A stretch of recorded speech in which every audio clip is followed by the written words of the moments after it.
నమస్తే, వీటీవీ ప్రేమికి స్వాగతం. ఆంధ్రప్రదేశ్ రాజకీయాలు రోజు రోజుకి కూడా ఎండల కంటే కూడా చాలా ఎక్కువగా హీట్ పెంచుతున్నట్టుగా చెప్పాలి.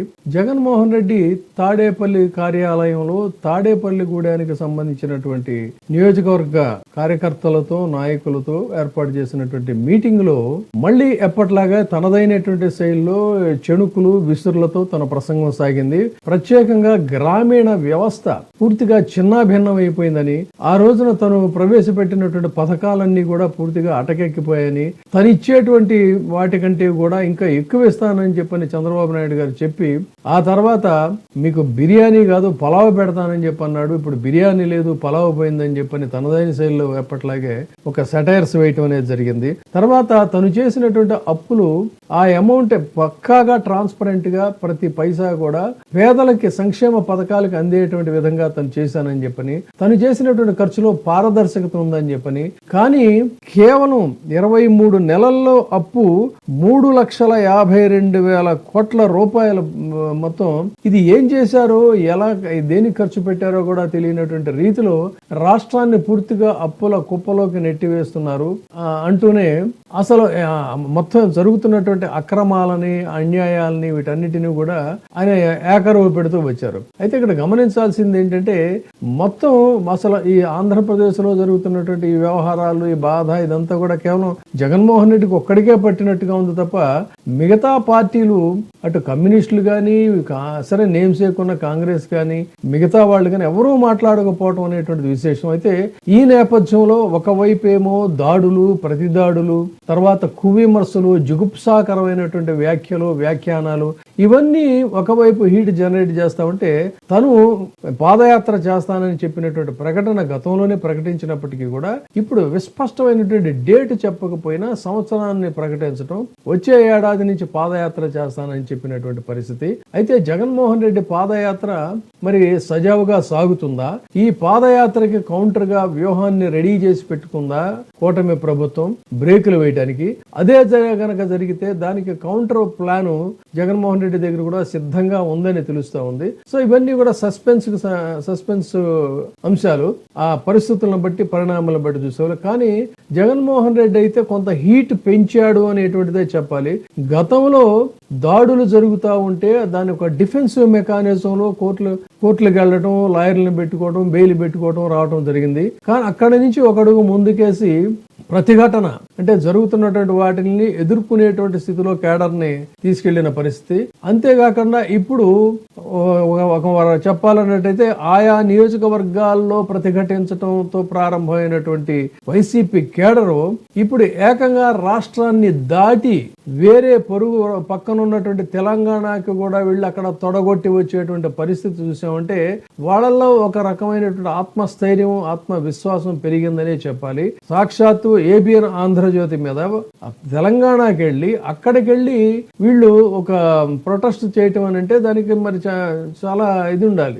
అలాంటిది మరి అక్కడికి చూసుకున్నట్లయితే మాజీ మంత్రులు వెళ్ళారు, ఎమ్మెల్సీలు వెళ్ళారు, మాజీ ఎమ్మెల్యేలు వెళ్ళారు, కీలకమైనటువంటి నాయకులు వెళ్ళారు, మాజీ మేయర్లు వెళ్ళారు. ఇలా పొరుగు రాష్ట్రం దగ్గరికి కూడా వెళ్ళి సవాళ్ళు విసిరేటువంటి స్థాయికి వచ్చినప్పుడు ఆ డెఫినెట్ గానే ఆ పార్టీలో ఒక కాన్ఫిడెన్స్ లెవెల్స్ పెరిగాయని చెప్పాలి. దాన్ని ఒక రోజుతో ఆపేయకుండా మళ్ళీ తిరిగి రెండో రోజు కూడా ఎక్కడికక్కడ ఏ జిల్లాల్లో పోలీసుల యొక్క అణచివేతలు ఉన్నా కూడా వాటిని కూడా ప్రతిఘటించి మరి చేస్తున్నటువంటి పరిస్థితి చూసాం. ఈ నేపథ్యంలోనే తాడేపల్లిగూడానికి సంబంధించి జగన్మోహన్ రెడ్డి ఏర్పాటు చేసినటువంటి కార్యకర్తల సమావేశంలో కూడా మహిళల మీద అనుచితమైనటువంటి వ్యాఖ్యలు, మహిళల మీద జరుగుతున్నటువంటి దాడులు, సాక్షాత్తు ఎమ్మెల్యేలు వీళ్ళందరూ చేస్తున్నా కూడా వాటన్నిటినీ కూడా వరుసగా మనం పదే గతంలో కూడా చెప్పిన ఈ సంఘటనలన్నింటినీ కూడా మళ్ళీ జగన్మోహన్ రెడ్డి గారు వరుసగా చెప్తూ, ఇంత జరుగుతున్న మహిళల మీద ఇంత దారుణమా, ఇంత అకృత్యాలా, ఇన్ని అన్యాయాలా అని చెప్పినటువంటి తీరుకు కూడా ఖచ్చితంగా ఒక మంచి స్పందన అనేది వచ్చింది.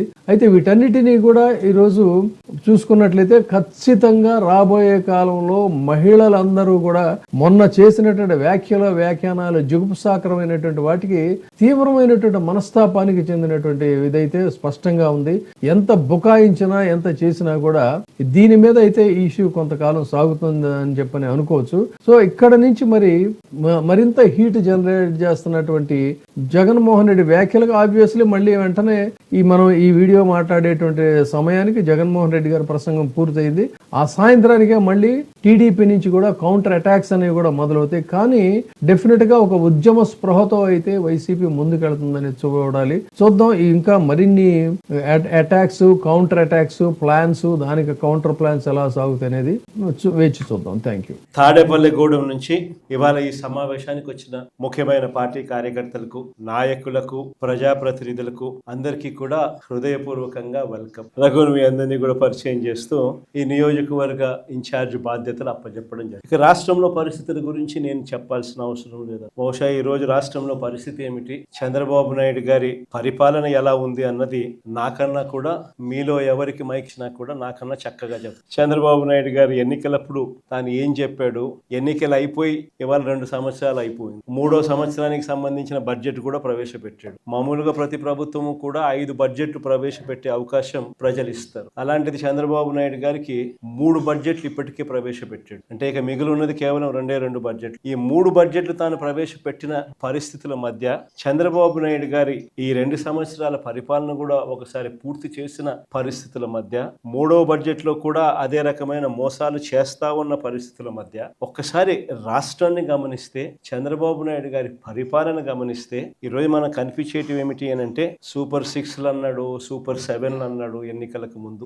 ఇంటింటికి వెళ్ళి ప్రతి ఇంటికి బాండ్లు ఇచ్చి, ఆ బాండ్ల మీద పవన్ కళ్యాణ్ గారి సంతకము, ఈయన సంతకము, ఇద్దరు సంతకాలు పెట్టిన బాండ్లు ఇచ్చి, త్రికరణ శుద్ధితో మేమిద్దరం కలిసి ప్రమాణం చేస్తా ఉన్నాము, జూన్ 2024 నుంచి మీ ప్రతి ఇంటికి ఇవన్నీ వస్తాయి అని చెప్పి ఏకంగా బాండ్, అలాంటి బాండ్లు ఇచ్చి సూపర్ 6లు, సూపర్ 7లు అని చెప్పి ఇవాళ అవన్నీ కూడా పూర్తిగా మోసాలుగానే మిగిలిపోయిన పరిస్థితుల మధ్య ఈ రోజు మనం చంద్రబాబు నాయుడు గారి పరిపాలనలో మనం మేనిఫెస్టో అన్నది, మన హయాంలో మేనిఫెస్టో అన్నది ఒక భగవద్గీత కిందనో, ఒక బైబిల్ కిందనో, ఒక ఖురాన్ కిందనో భావిస్తూ 99% హామీలు నెరవేర్చినాము అని చెప్పి ప్రజల దగ్గరికి గర్వంగా తలెత్తుకుని చెప్పిన పరిస్థితి మన పార్టీ మన హయాంలో జరిగితే, ఈరోజు మేనిఫెస్టో అన్నది చెత్తబుట్టలో పడేసిన పరిస్థితులు మళ్ళీ ఈ రోజు. కేవలం మారిందల్లా ఒక జగన్ ఉన్నప్పుడు పరిస్థితి ఏమిటి, జగన్ లేకపోతే పరిస్థితి ఏమిటి అన్నది మాత్రమే తేడా. గమనించినట్లయితే ఈ రోజు పరిస్థితి ఏమిటి అని అంటే, గతంలో చంద్రబాబు నాయుడు గారు చెప్పినట్టుగా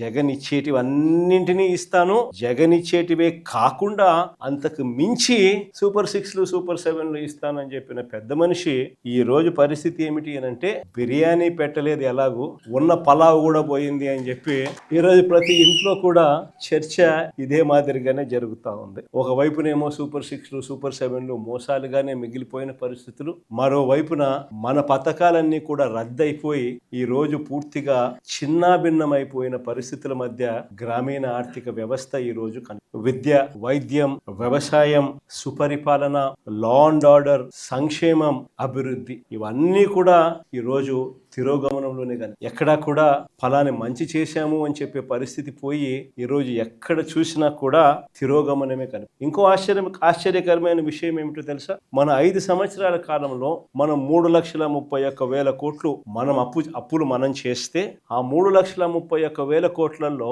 2,73,000 కోట్లు నేరుగా మీ జగన్ బటన్లు నొక్కడం, నా అక్క చెల్లెమ్మల కుటుంబాల ఖాతాల్లోకి నేరుగా డబ్బులు వెళ్ళిపోవడం చూసాం. ఆ 2,73,000 కోట్లు ఎవరి అకౌంట్లలోకి పోయాయి, వారి ఆధార్ నెంబర్లు ఏమిటి అని కూడా మనం ఇవ్వగలుగుతాం. అంతగా మనం 3,31,000 కోట్లు అప్పు తెస్తే 2,73,000 కోట్లకు ఈ మాదిరిగా మనం జమా ఖర్చు కూడా ఇవ్వగలుగుతాం ఆధార్ నెంబర్లతో సహా. కానీ ఇదే చంద్రబాబు నాయుడు గారు ఈ 2 సంవత్సరాలు తిరక్క మునిపి మనం 5 ఏళ్లలో 3,31,000 కోట్లు అప్పు చేస్తే, ఈయన 2 సంవత్సరాలు తిరక్క తలికే 3,52,000 కోట్లు తాను చేసిన గ్రాస్ అప్పులు, తాను చేసిన కమిటెడ్ అప్పులు ఏకంగా 3,52,000 కోట్లు దాటాయి. మరి ఈ 3,52,000 కోట్లు ఏమైనాయి, ప్రజలకు ఎందుకు బటన్లు లేవు, ప్రజల ఖాతాల్లోకి ఎందుకు రావడం లేదు, ఈ డబ్బంతా ఎక్కడికి పోతా ఉంది, ఎవరి జోబీల్లోకి ఈ డబ్బంతా పోతా ఉంది అన్నది ఈ రోజు ప్రతి ఇంట్లో కూడా చర్చనీయాంశమే. ఇప్పుడే సబ్స్క్రైబ్ చేయండి, లైక్ చేయండి, షేర్ చేయండి. VTV ప్రైమ్, నీ ఉత్తమాభిరుచుల సమ్మేళనం.